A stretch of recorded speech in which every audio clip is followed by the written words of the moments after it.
भारत के महान व्यापारिक दिग्गजों की कहानियां। 1. मुकेश अंबानी, रिलायंस इंडस्ट्रीज का जादू। मुकेश अंबानी, रिलायंस इंडस्ट्रीज के चेयरमैन और सबसे बड़े शेयरधारक, भारत के सबसे धनी व्यक्तियों में से एक हैं। उनका जन्म 19 अप्रैल 1957 को यमन में हुआ था। उनके पिता धीरूभाई अंबानी ने 1966 में रिलायंस इंडस्ट्रीज की स्थापना की थी। धीरूभाई का सपना था कि रिलायंस एक वैश्विक कंपनी बने और उनके बेटे मुकेश ने इसे साकार किया। मुकेश अंबानी ने स्टैनफोर्ड यूनिवर्सिटी से एमबीए की पढ़ाई शुरू की, लेकिन उन्हें अपने पिता के व्यापार में हाथ बटाने के लिए लौटना पड़ा। उन्होंने रिलायंस की पेट्रोकेमिकल और रिफाइनिंग इकाइयों का विस्तार किया। उनके नेतृत्व में रिलायंस इंडस्ट्रीज ने जियो के साथ टेलीकॉम क्षेत्र में क्रांति ला दी, जिससे भारत में इंटरनेट उपयोगकर्ताओं की संख्या में भारी वृद्धि हुई। मुकेश अंबानी का व्यापारिक दृष्टिकोण और उनका संघर्ष हमें ये सिखाता है कि कड़ी मेहनत और सटीक दृष्टि से हम बड़ी सफलताएं हासिल कर सकते हैं। 2. रतन टाटा, टाटा समूह का उत्थान। रतन टाटा, टाटा समूह के पूर्व चेयरमैन, भारतीय उद्योग जगत के एक महानायक हैं। उनका जन्म 28 दिसंबर 1937 को मुंबई में हुआ था। उन्होंने कॉर्नेल यूनिवर्सिटी से आर्किटेक्चर और हार्वर्ड बिजनेस स्कूल से एडवांस्ड मैनेजमेंट प्रोग्राम की पढ़ाई की। रतन टाटा ने 1962 में टाटा समूह में अपने करियर की शुरुआत की। 1991 में उन्होंने टाटा समूह के चेयरमैन का पदभार संभाला। उनके नेतृत्व में टाटा समूह ने टाटा मोटर्स, टाटा स्टील और टाटा कंसल्टेंसी सर्विसेज जैसी कंपनियों को वैश्विक पहचान दिलाई। उन्होंने 2008 में जगुआर लैंड रोवर का अधिग्रहण करके टाटा मोटर्स को एक वैश्विक ब्रांड बनाया। रतन टाटा की विनम्रता, नैतिकता और उदार दृष्टिकोण हमें ये सिखाते हैं कि व्यवसाय को केवल लाभ के लिए नहीं, बल्कि समाज की सेवा के लिए भी चलाना चाहिए। 3. अजीम प्रेमजी, विप्रो का विस्तार। अजीम प्रेमजी, विप्रो लिमिटेड के चेयरमैन, भारतीय आईटी उद्योग के एक प्रमुख स्तंभ हैं। उनका जन्म 24 जुलाई 1945 को मुंबई में हुआ था। उन्होंने स्टैनफोर्ड यूनिवर्सिटी से इलेक्ट्रिकल इंजीनियरिंग की पढ़ाई की, लेकिन अपने पिता की मृत्यु के बाद उन्हें 1966 में विप्रो की बागडोर संभालनी पड़ी। विप्रो, जो पहले वनस्पति तेल का व्यवसाय था, अजीम प्रेमजी के नेतृत्व में एक वैश्विक आईटी और कंसल्टिंग कंपनी बन गई। उन्होंने विप्रो को एक आईटी सेवा प्रदाता के रूप में विकसित किया और उसे वैश्विक स्तर पर स्थापित किया। उनकी दूरदर्शिता और नवाचार के प्रति प्रतिबद्धता ने उन्हें आईटी उद्योग में एक प्रतिष्ठित स्थान दिलाया। अजीम प्रेमजी की समाज सेवा के प्रति प्रतिबद्धता भी उल्लेखनीय है। उन्होंने अपनी संपत्ति का एक बड़ा हिस्सा परोपकारी कार्यों के लिए दान कर दिया है। 4. गौतम अदानी, अदानी समूह का वर्चस्व। गौतम अदानी, अदानी समूह के संस्थापक और चेयरमैन, भारतीय व्यापार जगत के एक प्रखर नेता हैं। उनका जन्म 24 जून 1962 को अहमदाबाद में हुआ था। उन्होंने अपनी शिक्षा के बाद व्यापार में कदम रखा और 1988 में अदानी एंटरप्राइजेस की स्थापना की। गौतम अदानी ने अदानी समूह को एक विशाल समूह में बदल दिया, जो आज ऊर्जा, logistics, agri business, real estate, वित्तीय सेवाओं और डिफेंस जैसे क्षेत्रों में सक्रिय है। उन्होंने भारत के बुनियादी ढांचे के विकास में महत्वपूर्ण भूमिका निभाई है, विशेष रूप से बंदरगाह और ऊर्जा क्षेत्रों में। गौतम अदानी का विजन और उनकी नेतृत्व क्षमता ने अदानी समूह को वैश्विक मानचित्र पर स्थापित किया है। उनकी कहानी हमें ये सिखाती है कि कठिनाइयों का सामना करके और अपने सपनों को साकार करने की दिशा में अडिग रहकर हम महान ऊंचाइयों को प्राप्त कर सकते हैं। 5. शिव नाडार, HCL का उदय। शिव नाडार, HCL टेक्नोलॉजीज के संस्थापक और चेयरमैन, भारतीय आईटी उद्योग के एक अन्य महत्वपूर्ण व्यक्ति हैं।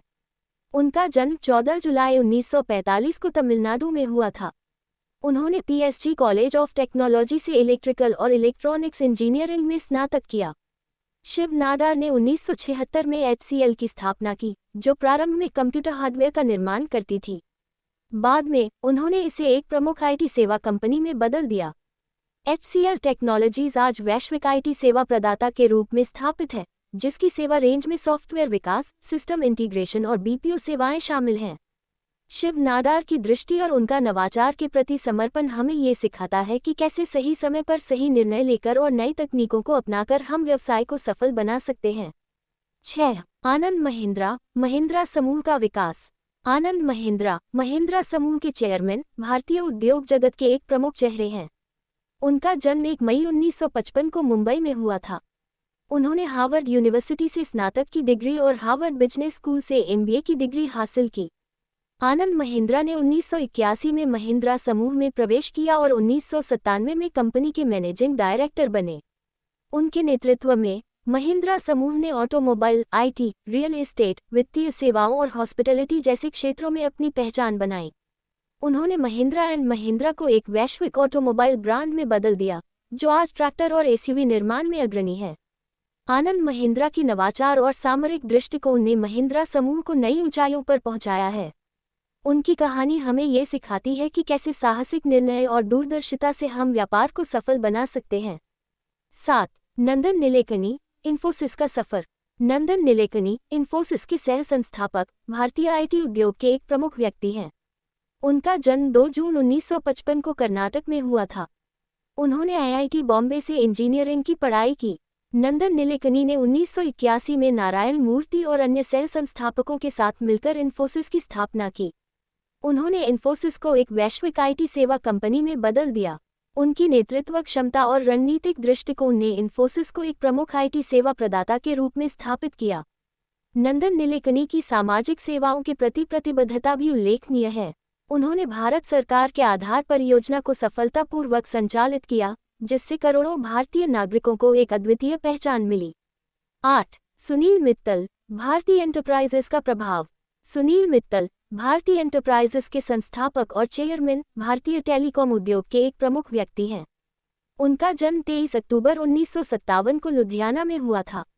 उन्होंने पंजाब यूनिवर्सिटी से स्नातक की पढ़ाई की। सुनील मित्तल ने 1976 में भारतीय एंटरप्राइजेस की स्थापना की, जो प्रारंभ में साइकिल पार्ट्स का व्यापार करती थी। बाद में उन्होंने टेलीकॉम क्षेत्र में प्रवेश किया और भारतीय एयरटेल की स्थापना की। आज एयरटेल भारत की सबसे बड़ी टेलीकॉम सेवा प्रदाता कंपनी है और वैश्विक स्तर पर भी अपनी पहचान बना चुकी है। सुनील मित्तल की दूरदर्शिता और साहसिक निर्णय लेने की क्षमता ने उन्हें भारतीय व्यापार जगत में एक महत्वपूर्ण स्थान दिलाया है। उनकी कहानी हमें ये सिखाती है कि कैसे नई संभावनाओं की खोज करके और अपनी दृष्टि के प्रति समर्पित रहकर हम व्यवसाय को सफल बना सकते हैं। 9. विजय शेखर शर्मा, पेटीएम का उदय। विजय शेखर शर्मा, पेटीएम के संस्थापक और सीईओ, भारतीय फिनटेक उद्योग के एक प्रमुख व्यक्ति हैं। उनका जन्म 8 जुलाई 1978 को अलीगढ़ में हुआ था। उन्होंने दिल्ली कॉलेज ऑफ इंजीनियरिंग से स्नातक की पढ़ाई की। विजय शेखर शर्मा ने 2010 में पेटीएम की स्थापना की, जो प्रारंभ में एक मोबाइल रिचार्ज प्लेटफॉर्म था। बाद में उन्होंने इसे एक व्यापक डिजिटल भुगतान प्लेटफॉर्म में बदल दिया। आज पेटीएम भारत की सबसे बड़ी डिजिटल भुगतान सेवा प्रदाता कंपनी है। विजय शेखर शर्मा की दूरदर्शिता और नवाचार के प्रति समर्पण ने पेटीएम को एक महत्वपूर्ण स्थान दिलाया है। उनकी कहानी हमें ये सिखाती है कि कैसे सही समय पर सही तकनीकों को अपनाकर और अपने विचारों के प्रति समर्पित रहकर हम व्यवसाय को सफल बना सकते हैं। 10. किरण मजूमदार शॉ, बायोकॉन का नेतृत्व। किरण मजूमदार शॉ, बायोकॉन लिमिटेड की संस्थापक और चेयरपर्सन, भारतीय बायोटेक्नोलॉजी उद्योग की एक प्रमुख महिला हैं। उनका जन्म 23 मार्च 1953 को बेंगलुरु में हुआ था। उन्होंने बेंगलुरु यूनिवर्सिटी से बीएससी और ऑस्ट्रेलिया से ब्रेवरी टेक्नोलॉजी में डिप्लोमा किया। किरण मजूमदार शॉ ने 1978 में बायोकॉन की स्थापना की, जो प्रारंभ में एक एंजाइम निर्माण कंपनी थी। बाद में उन्होंने इसे एक प्रमुख बायोटेक्नोलॉजी कंपनी में बदल दिया।